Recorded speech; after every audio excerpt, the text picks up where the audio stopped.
Bienvenue sur Africa 24 dans cette nouvelle édition du Non-Stop Info. Voici les titres de l'actualité. En République démocratique du Congo, les inscriptions sur les listes électorales ont débuté ce 28 mai à Kinshasa. Près de 1000 centres d'enrôlement ont été mis en place dans la capitale pour cette opération. En Côte d'Ivoire, le chocolatier Semois inaugure son usine d'Abidjan d'un coût de 6 millions d'euros. L'usine a une capacité de production de 10 000 tonnes par an. Et le tirage pour l'Afrobasket Dame 2017 est désormais effectif, réparti en 2 poules. 12 équipes participent à cet événement biennal qui se tiendra du 18 au 27 août 2017 au Mali. Mais tout d'abord, en République démocratique du Congo, l'opération d'enrôlement des électeurs a débuté ce 28 mai à Kinshasa. La commission électorale prévoit près de 5 millions d'inscrits dans la capitale congolaise, un chiffre important qui viendrait s'ajouter aux 23 millions d'électeurs déjà inscrits dans d'autres provinces. On écoute à ce propos André Kimbuta Yango, gouverneur de la capitale Kinshasa. Je viens de remplir mon devoir civique. C'est une obligation, c'est mon devoir civique. C'est pourquoi je demande à toutes les Kinoises, à tous les Kinois de faire la même chose, qui viennent nombreux. Je suis même content, vous avez même constaté l'engouement. C'est un bon signe que les Kinois viennent nombreux, ils doivent s'enrôler parce qu'ils doivent remplir leur devoir civique également. Et ensuite, c'est la seule carte qui va servir des cartes d'identité. L'État ne va considérer que cette carte à partir du mois d'août dans la ville de Kinshasa. Ensuite, au lieu de vous plaindre, attendre les élections, après les élections, vous vous plaignez pourquoi Kimbuta est là. C'est le moment de vous enrôler, comme ça vous allez choisir une autre personne que Kimbuta. Ils doivent comprendre que ça, c'est leur pouvoir qui leur revient.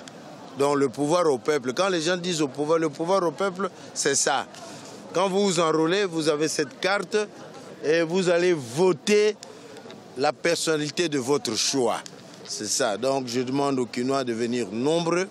Et c'est la seule ville en RDC qui a plus de 10 millions d'habitants, plus de 12 millions. Et nous devons être le premier à avoir enrôlé plus de Congolais dans le fichier national.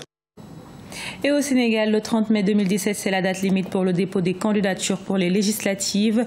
Les candidats ont jusqu'à cette date à minuit pour déposer leur dossier à la direction des élections du ministère de l'Intérieur, prévu le 30 juillet 2017. Plusieurs responsables politiques ont déjà annoncé la création de leur coalition pour ce scrutin majeur qui sert de test avant la présidentielle de 2019. Premier pays producteur mondial de cacao, la Côte d'Ivoire a inauguré une usine de chocolaterie d'une capacité de production de 10 000 tonnes par an. L'usine du groupe français Semois vient soutenir l'ambition du pays de devenir le premier producteur mondial de chocolat. Corinne Camden.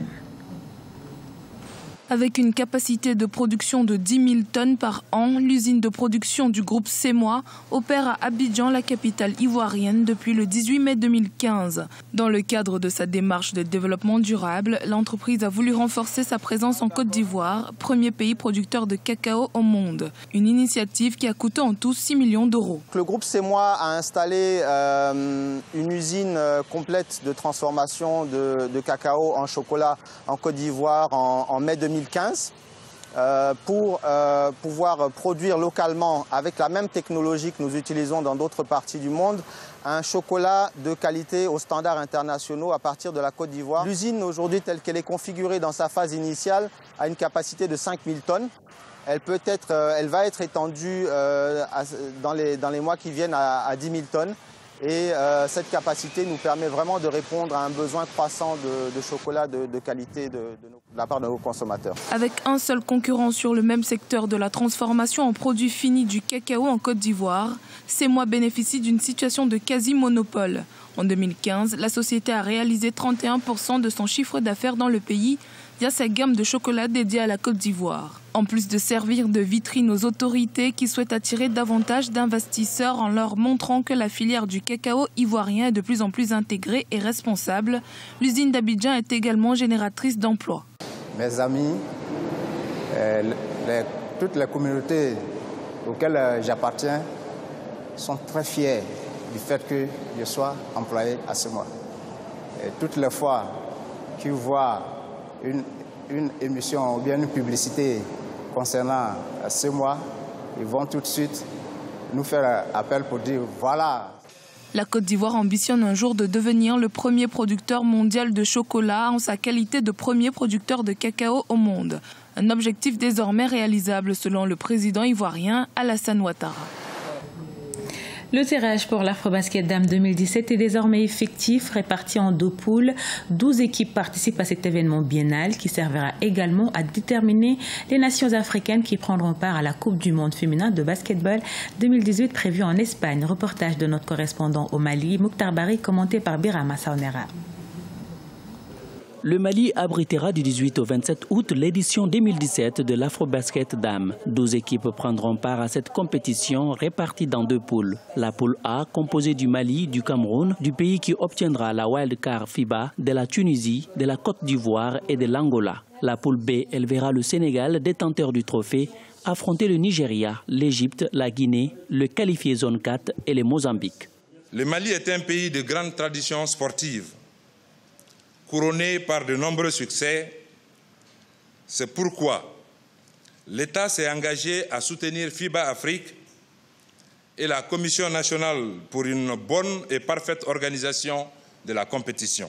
Nous sommes convaincus que nous aurons ici à Bamako un afro-basket au standard internationalement admis et une compétition de basketball féminin entre les meilleures équipes féminines de la zone Afrique. Le Mali affrontera en match d'ouverture la Tunisie. Pour nombre d'observateurs, c'est une compétition ouverte où toutes les équipes peuvent tirer leur épingle du jeu. Les groupes sont équilibrés, c'est une bonne chose. Et je crois qu'à partir de ce moment, le championnat risque d'être vraiment intéressant. Je pense que tous les matchs seront importants pour chaque équipe dans les 2 groupes. Et nous aurons probablement une belle finale. 2007-2017, c'est vrai que c'est pas pareil. Il y a beaucoup de choses qui sont changées. Et puis, il y aura des nouvelles joueuses comme des anciennes aussi. Et puis, ça fait 10 ans que le Mali n'a pas rapporté l'Afrobasket. Notons que 2 équipes manquent à l'appel. Celles-ci, la wildcard FIBA et les qualifiés de la zone 4 ne seront connus qu'à l'issue des tours des cadrages qui se tiennent jusqu'au 5 juin au plus tard.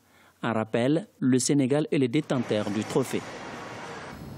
Et en football, les Aiglonnais du Mali conservent leur titre de champion d'Afrique. Ce dimanche 28 mai, ils ont emporté à Libreville, au Gabon, la Coupe d'Afrique des moins de 17 ans en s'imposant 1-0 contre le Ghana. Avec cette victoire, le Mali est qualifié d'office à la Coupe du monde de la catégorie qui aura lieu en octobre 2017 en Inde. Le Ghana, la Guinée et le Niger sont les 3 autres équipes africaines qui accompagneront les champions d'Afrique. Et ce journal a été réalisé par l'ensemble de la rédaction. Nous vous remercions pour votre fidélité. Dans un instant, une nouvelle édition de l'actualité sur Africa 24.